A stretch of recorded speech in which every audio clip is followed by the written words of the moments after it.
And it's the start of the fall semester for college students around Colorado. Time spent on campus is just about as much learning about yourself and others as preparing for a career path.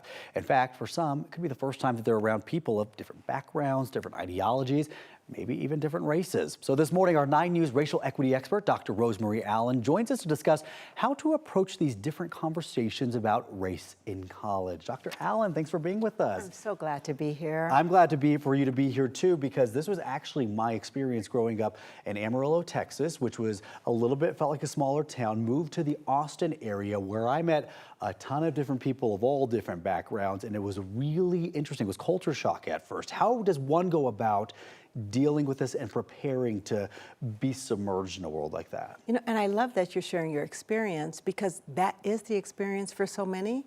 For the first time, they're exposed to people who are culturally, linguistically, racially diverse, people who are gender nonconforming, who are part of the LGBTQ+, who are neurodiverse, and just really unique in their own ways. And one of the best things that they can do, that people like you can do, is to be curious. Be curious and be open, be willing to learn more about people that you've never had experiences with. And it's really wonderful when we can do that, but in order to do it, we have to practice cultural humility. Okay, yeah, tell us a little bit more about cultural humility. What does that mean? I like to call it the art of not knowing. That's when you empty yourself of everything you think you know about people, all of the assumptions and biases you may have, and you really get to know them through their lens. Because remember, when you start college and you've been pretty much isolated, you see the world through your own cultural lens and your own social location. But when you practice cultural humility, you begin to see the world through the lens of others. Right, and you know, so many of us are raised in bubbles, in our little safe spaces, right? Again, that was my experience in Amarillo, Texas.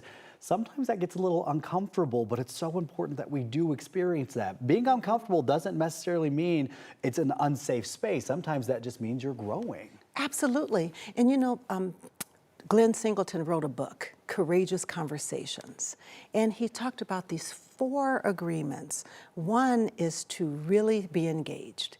And sometimes that's hard to do because we hear things for the first time and we're not sure, and then we kind of shut down. Right. And then the second agreement is to experience that discomfort.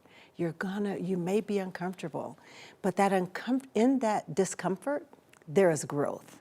So stay engaged, experience the discomfort, and then speak your truth. To be able to say, you know what?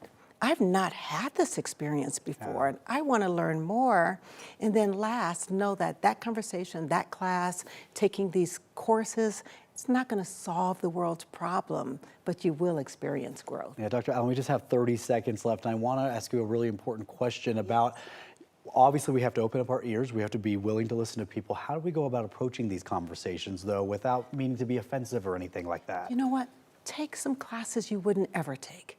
Take a Black Studies course, Chicano Studies course, take a course on LGBTQ, and be open and engage in discussions and promise growth in those areas. Yeah, it's so interesting. This is such a fascinating conversation. We could sit here all morning long and dive more into this, but a college campus is really where you're going to experience this, because it really is a melding of different minds. Absolutely. Dr. Allen, we appreciate you being with us this morning. Thank Great to you see you for as always. having me. I appreciate it.